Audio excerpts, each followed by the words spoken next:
Welcome to Sports Beat Live, AFC Divisional Round edition. This show is obviously brought to you by the University of Kansas Health System. I am joined by my fellow All Juice team member, Vahe Gregorian. Vahe, my man, how you doing?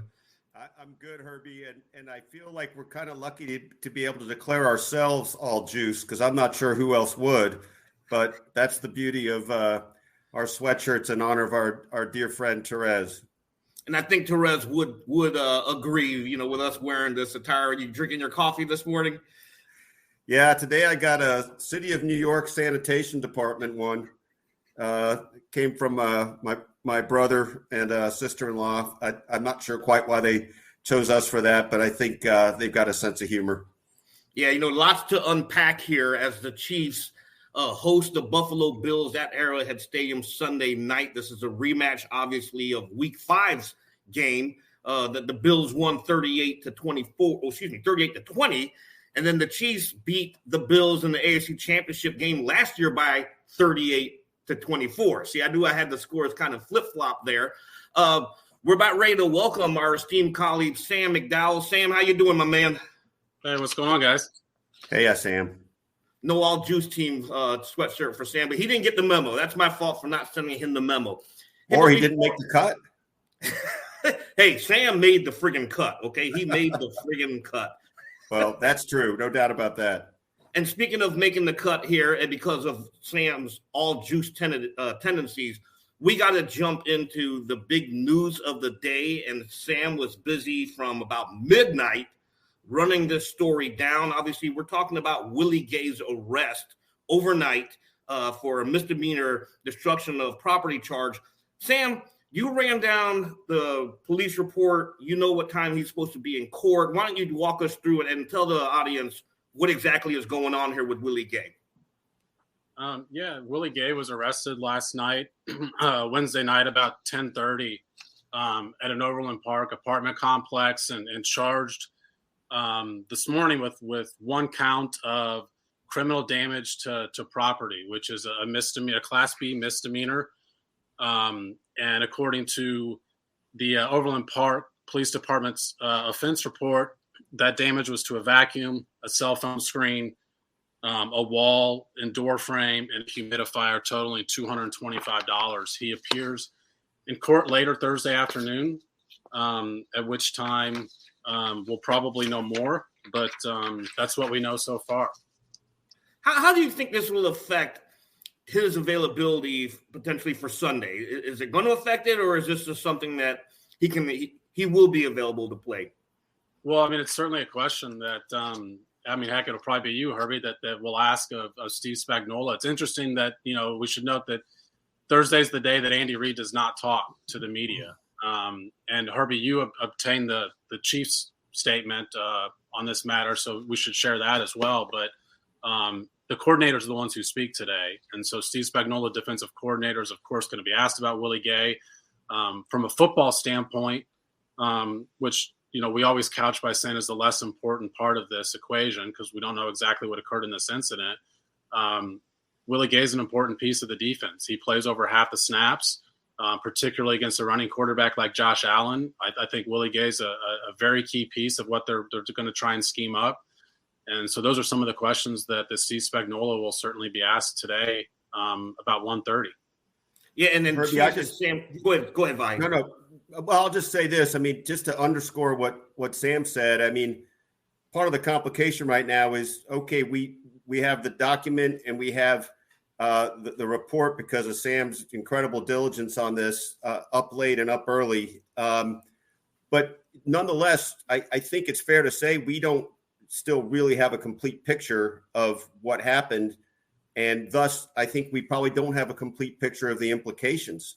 I don't know, Sam, I think you're better equipped to speak to that than we are. But is that a fair point? No, yeah, absolutely. But I do think Herbie should also share what the Chiefs said whenever he reached out to them about, sort of the same thing as what do you guys know about this and what are the implications? Yeah, and the Chiefs' response to this was, we are aware of the situation. We will have no further comment at this time, per team spokesman. Obviously like you said, football is secondary to everything that's going on right now, but the Chiefs will be practicing. Well, they're on the practice field right now, but Willie Gay, if he's got a court appearance at 1:30, clearly he's not going to be there. And this is going to affect on the football side, his preparation. If Willie Gay does not play, what are some of the options that the Chiefs could be looking at? Just to cut in there, Herbie, we do know that Willie Gay is still in jail. He was booked late last night, or actually early Thursday morning after midnight, and he remains there until his court appearance. He has not been released on bond. So we do know he will not be at practice today because, of course, it conflicts that he's elsewhere. So who are some of the options here? Given, you mentioned Josh Allen, and he's one of the NFL's top mobile quarterbacks. He had, I believe, 54 yards rushing and a touchdown against the Chiefs back in week 5. And it's important to note that Willie Gay was activated off of injured reserve that week leading to the game, and the Chiefs limited his snaps. I think he only played like 25 defensive snaps against the Bills then. But if he doesn't play, who's the guy to fill in for him? Yeah, I think that Willie Gay offers them something different than what they get in that linebacker room elsewhere. And another game we saw him miss was the game in Los Angeles against the Chargers. And something we saw the Chargers do a lot of were cutbacks on their running plays. Willie Gay has the speed that he eats up a lot of those cutback lanes. Well, a lot of quarterback runs run similarly. And so, I don't know that they have – I do know that they do not have a like-for-like replacement for Willie Gay because of his speed. So, Nick Bolton's going to play. We know Anthony Hitchens is going to play. Those guys are in the mix anyway. We know Ben Neiman's going to play. He's in the mix anyway. I think the question becomes is we've seen Dorian O'Daniel in the past in a quarterback spy role. And do you want a quarterback spy for a guy who hasn't played much this year? And do you want that role in the playoffs? And do you want to implement it that late? We're on a Thursday now. The Chiefs practiced Wednesday thinking they'd have Willie Gay part of the equation.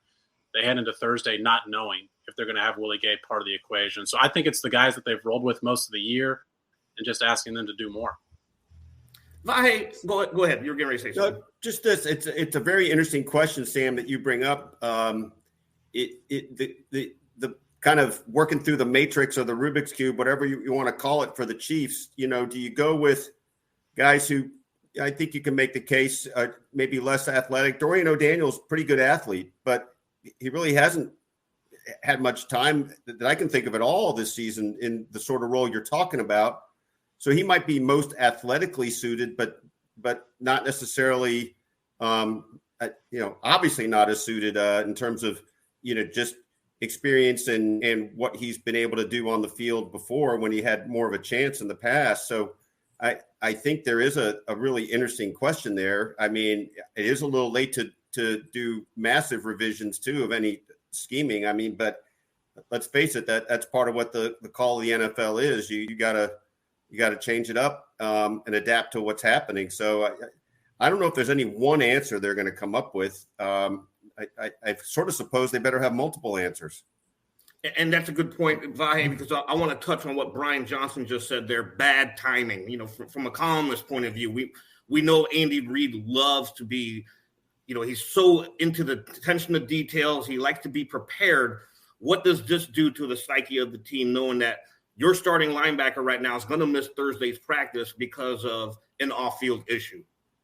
Well, I think it's certainly to use Brian's term. I mean, obviously it's frustrating because this is different than getting injured. This is different, obviously, than even exposure to COVID or something. I mean, whatever is going on here is a separate kind of issue that the whole team would prefer not to have to deal with. And again, I hesitate to just talk about it in football terms, but that's what makes it different.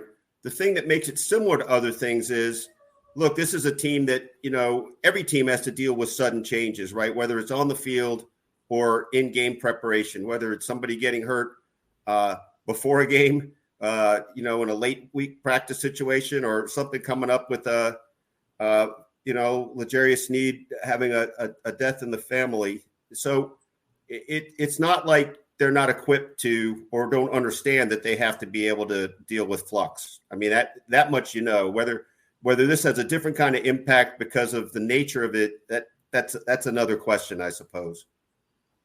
You agree with all that, Sam? Yeah, no, I think Vahe makes good points there. I mean, it's they've had situations this year that Vahe alluded to with L'Jarius Sneed where they knew really late in the game that they were going to have to make some adjustments. It doesn't mean it's easy, and Vahe is not saying that either. I mean, it's going to be difficult from a football perspective.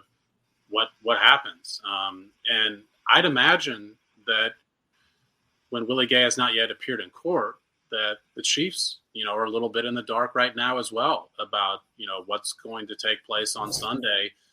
And at what point do they need to sort of have these dueling game plans? And again, stuff that we'll be asking a lot. And, all the viewers should check out our coverage. And, Herbie's going to be writing about this. I'm going to be writing about this. I mean, we'll be asking this afternoon. We'll be asking again tomorrow when Andy Reid talks. Like these questions will be asked as far as, his availability. Yeah, Sam, we'll know more. Let me just ask this, Sam, and I hope I'm not putting you on the spot, but I'm very interested in the language of the report where, it refers to it as a domestic violence matter. On the other hand, it also says, I can't remember the exact term, but was it non-person misdemeanor? Class B non-person misdemeanor, and please forgive me if I'm putting you on the spot, but because it's language that's new to me, and I don't know what. I guess it goes to me back to not really knowing what to make of it. Yeah, I mean, just factually speaking, that the document or the complaint says that it's a Class B non-person misdemeanor, which constitutes a domestic violence offense, and that's just the language that complaint uses, and don't feel comfortable saying more than that just because I'm not it's not my expertise as far as the law in Kansas and how that equates to that. Yeah, and we'll know, as Sam alluded to numerous times here, we and Vahe said the same thing. We'll know more on Willie Gay in the next 24 to 48 hours. Steve Spagnuolo talks today, and then Andy Reid obviously talks Friday. And after the 1:30 Thursday quarter parents, we'll get a clearer picture on what's going on with Willie Gay off the field. But, off the field transitions to on the field. We know that the Chiefs and the Bills, this sets up as an instant classic, in my opinion, yet again.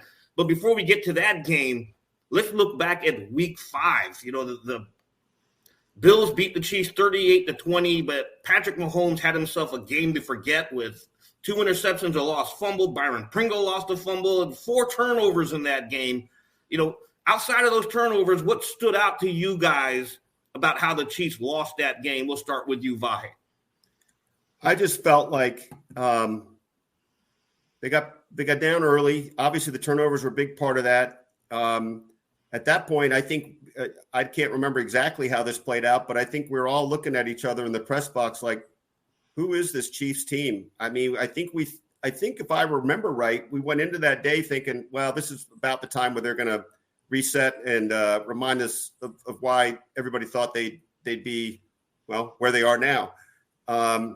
And so I sort of felt like it was extending an early funk that was inexplicable to me in a lot of ways, and certainly made us all wonder what was coming next. I don't think any of us covering it for the Star felt like, oh, the Chiefs are toast. I just think we were all mystified.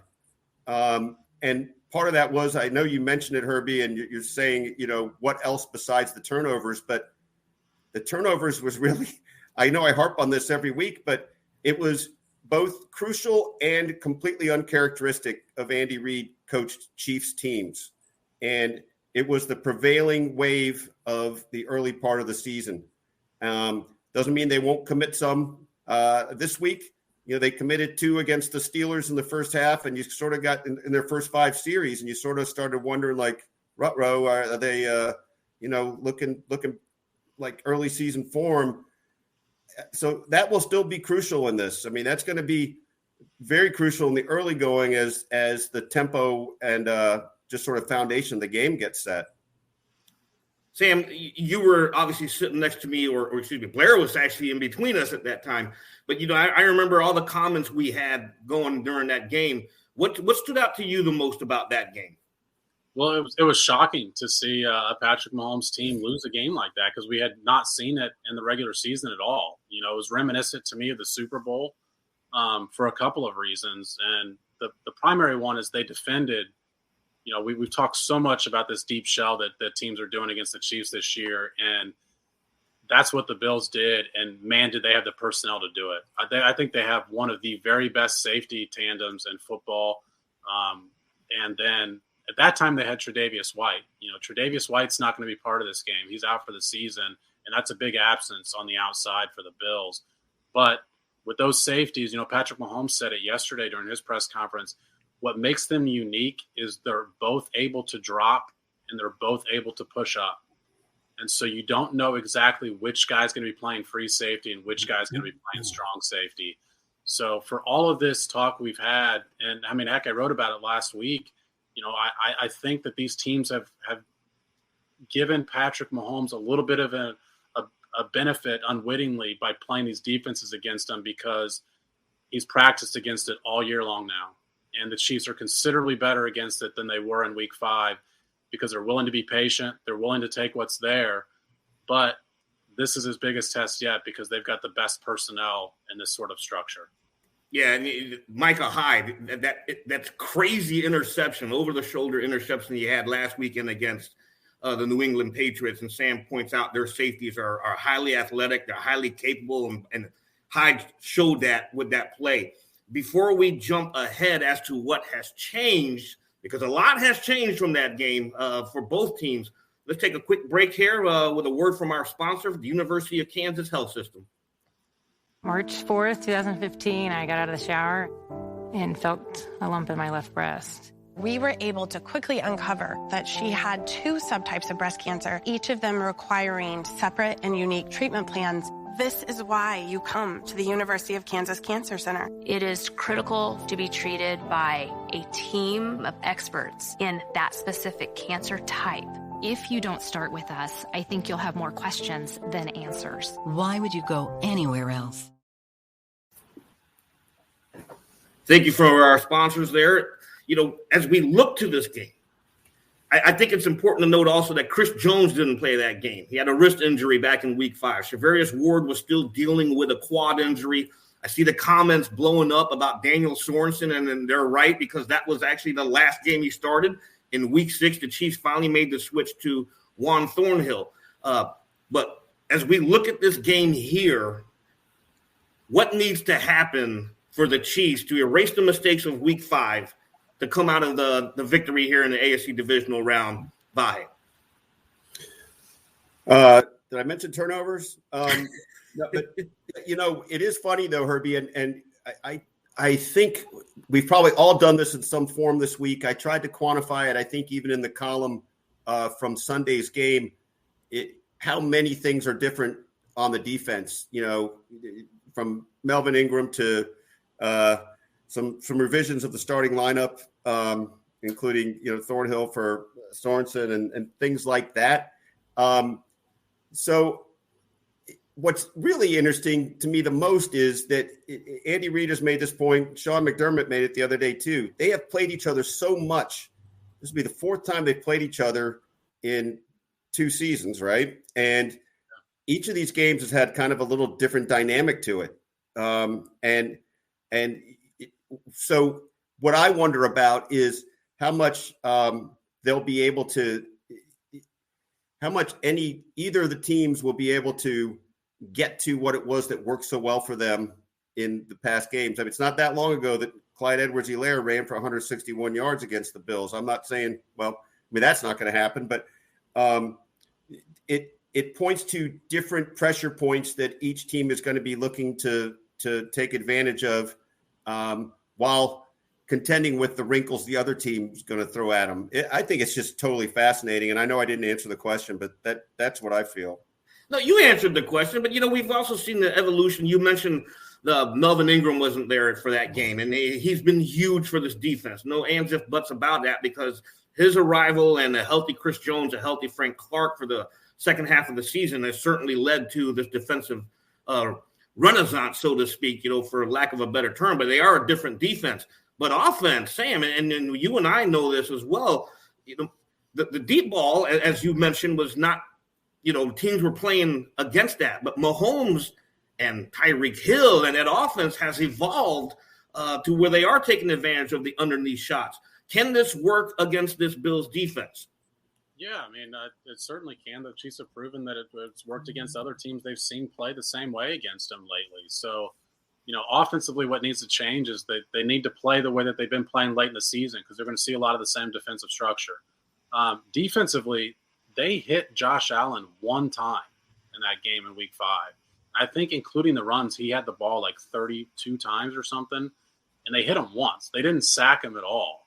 And, so you look at that and you say, okay, can you change something there? Chris Jones didn't play. Melvin Ingram wasn't even on the team. Frank Clark was playing for the first time in 3 weeks after his second hamstring injury. It's a completely different defensive front than what they had in Week 5. And you talked about the back end, and of course that's been a very important change, getting Juan Thorhill in the lineup. But there's reasons to believe that their offense can be better against the Bills than it was in Week 5, and their defense, because of the personnel, can be better than it was against the Bills in Week 5. Having said that, the Bills are a better team too, particularly on the defensive end. The Bills have the number 1 ranked defense in the NFL in points and yards allowed this year. And offensively, what's been really weird about this team is the last 10 weeks of the season, Josh Allen's passer rating was 84, which is not a great number, of course. So after he blitzed the Chiefs, he struggled for the next 10 weeks of the last 10 weeks of the season.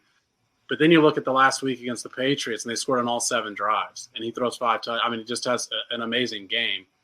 And so which Josh Allen are you going to get? I think we've seen lately which Patrick Mahomes the Chiefs can expect to get. But to me, the entire game comes down to what Josh Allen are we going to see on Sunday. And, Sam, to amplify your point further, I mean, part of the big turnaround with the Chiefs, and both of you guys have emphasized this, but once the defensive line became a factor, things changed. And to your point explicitly with Josh Allen, I mean, you have to think this defensive line is going to touch Josh Allen a little more than it did last time. And, that just from the get-go starts it off. How much he zigzags through them for a run is, the one of the big X factors. I think look, there'll be a lot of different ways this game is won or lost. It'll be interesting to see which quarterback has more running yards, though, and how that impacts the game. I think, if anything, when you look at this defensive line, I think the Chiefs right now are well equipped to handle him compared to what they were in Week 5. It can't be understated enough how much Melvin Ingram's arrival has meant to this team. And then Chris Jones, obviously, his flexibility now to move inside, that's a presence that was missed in Week 5. You got to be able to contain and get pressure up front from inside, and that's what Jones gives them. And Sorensen, I think when we look back at that game, one of the lasting images from that game is Tyrann Mathieu doing this. Putting his hands up on his helmet as Dawson Knox, the tight end, somehow got loose down the right sideline. I don't think that's going to happen this game. I just can't see that happening this game. The defensive. Well, defensive end. Go ahead, Tim. The other reason the defensive end point is important is because a lot of what Josh Allen runs, a lot of Patrick Mahomes runs, heck, almost exclusively all of the Patrick Mahomes rushes are, scrambles. He gets yards when the passing isn't there or he sees a lane. That's not how the Bills operate with Josh Allen. A lot of what they call are designed runs, and you have to recognize that's the play. It's a read option or it's just an option play.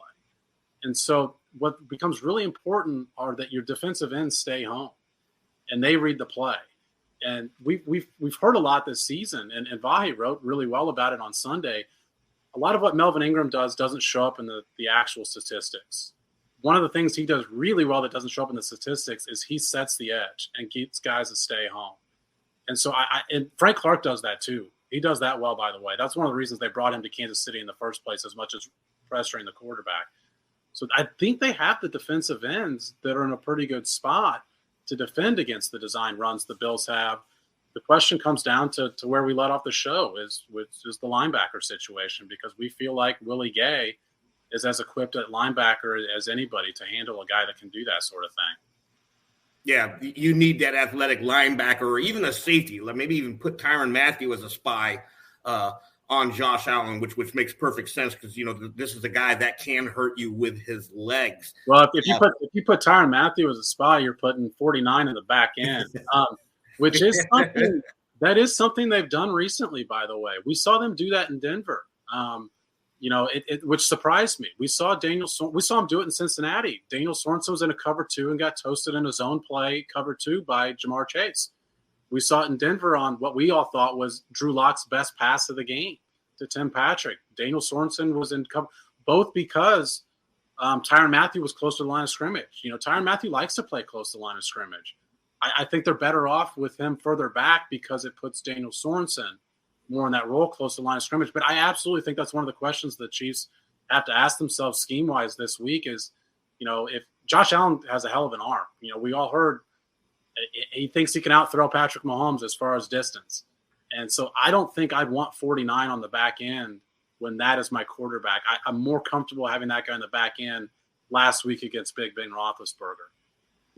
I think, I saw a comment earlier. Someone was mentioning, Charvarius Ward should travel with Stephon Diggs. Diggs, obviously, the Bills' clear number 1 wide receiver. And, we mentioned this on Sunday's post-game show. One of the lasting images from last year's AFC Championship game was Diggs standing on the field as the Chiefs hoisted the Lamar Hunt Trophy, winning the AFC Championship over the Bills.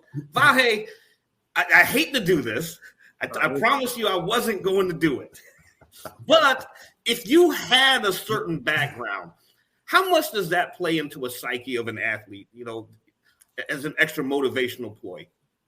Well, I'll say this, Herbie, to the fabled football program that you're referring to. We won 2 games in 3 years from 1979 to 1981.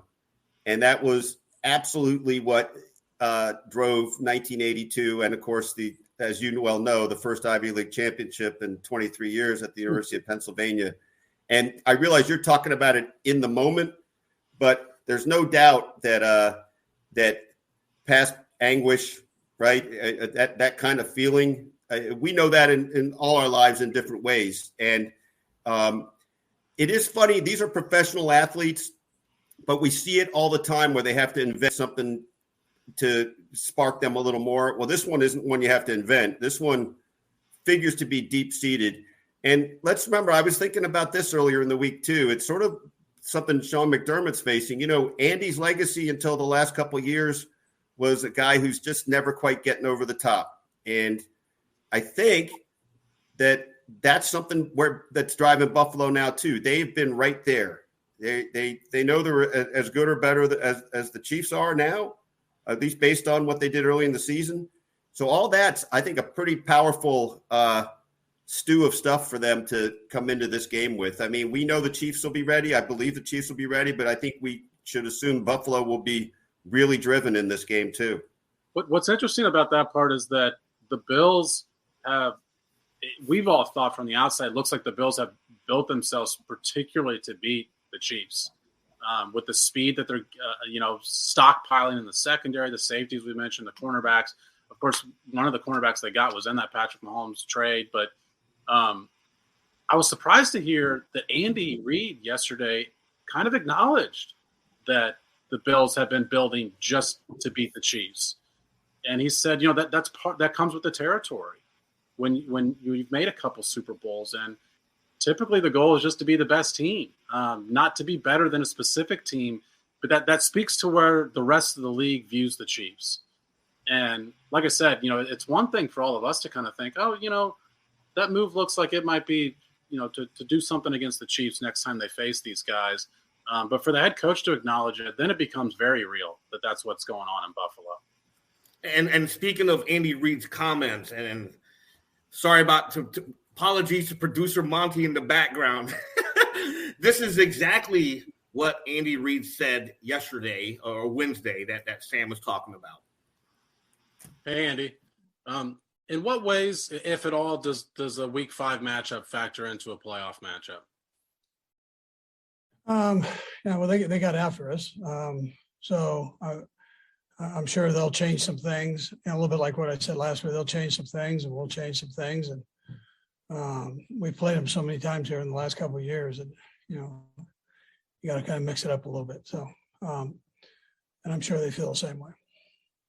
Let's go next to Sarin Petro. Go ahead, Sarin. Coach, along those lines, does familiarity maybe give you an opportunity to, because you've set a trend of what you do, does it maybe give you an opportunity to set somebody up easier, if that makes sense, that they have a book on you so you can work backwards against that easier? Oh, listen, I don't know. I mean, that book would have 2 covers to it because they probably feel, they feel the same thing if that's the question. So I don't know about that. They'll know us though, and we'll know them, and we'll just go out and play football, I think, is what you'll see. Soren, Let's go next to Harold Kuntz. Go ahead, Harold.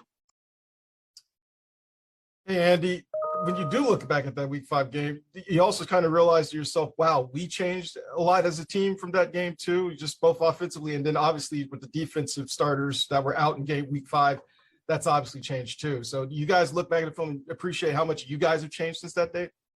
Yeah, well, listen, I think the neat part about this game that's coming up here is that both teams are relatively healthy, and at this time of the year, that's a great thing. I mean, it should lead to a heck of a game, and I know the guys that didn't play look forward to the challenge of playing. I mean, you love this kind of competition and these kind of games. Relatively healthy, and he's right. The Bills only had 1 player on Wednesday's injury report, defensive end Mario Addison for the Chiefs. Rashad Fenton and Darrell Williams didn't practice, but Clyde Edwards-Helaire returned to a full practice. So, we'll see how things progress with Edwards-Helaire on Thursday and Friday. But, to Andy Reid's point, this is going to be an entertaining game.